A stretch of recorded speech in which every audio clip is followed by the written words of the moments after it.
Welcome back. Well, we have more on that blockbuster political move by a Maritime MP. Alex Marland, chair in political trust and leadership and politics professor at Acadia University, joins us tonight from Halifax. Hi there, Alex.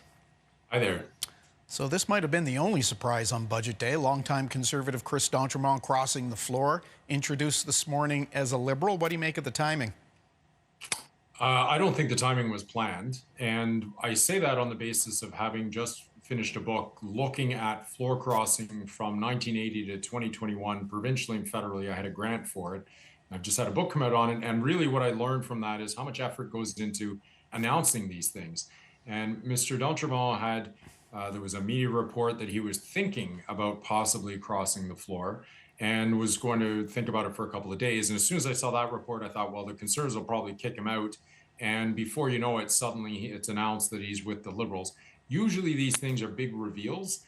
And if you are the government, if you are the Liberal Party, why would you want to do it on Budget Day? Budget Day is the day that you spend so much time on the finance minister's speech and you have all these announcements, all these good things to hopefully convey that are important to you.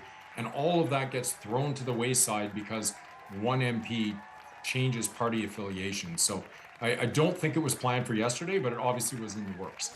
Mr. d'Entremont represented now the riding of Annapolis Acadie for, I believe, 6 years as a Conservative. How significant is this move by him?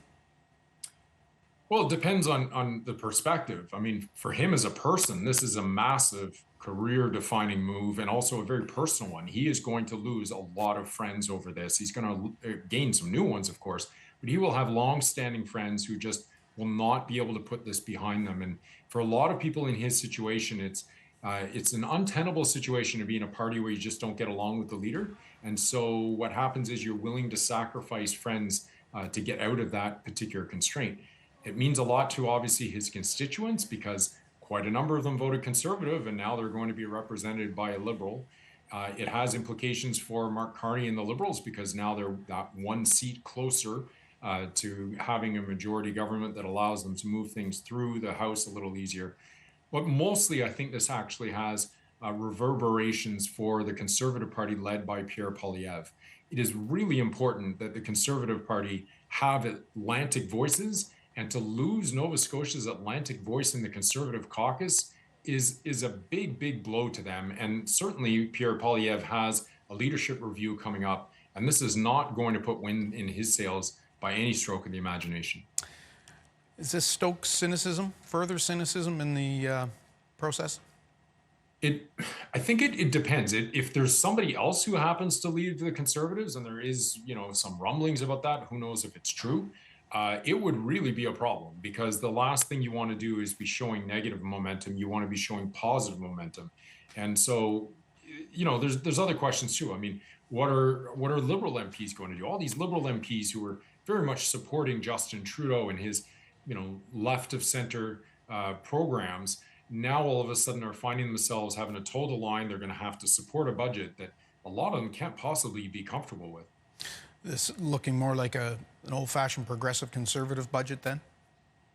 I would think so, except, back in the day with progressive Conservatives, there was a lot more reaching across the aisle, a lot less difference between the Liberals and the progressive Conservatives. Nowadays, it just feels like there's such polarization.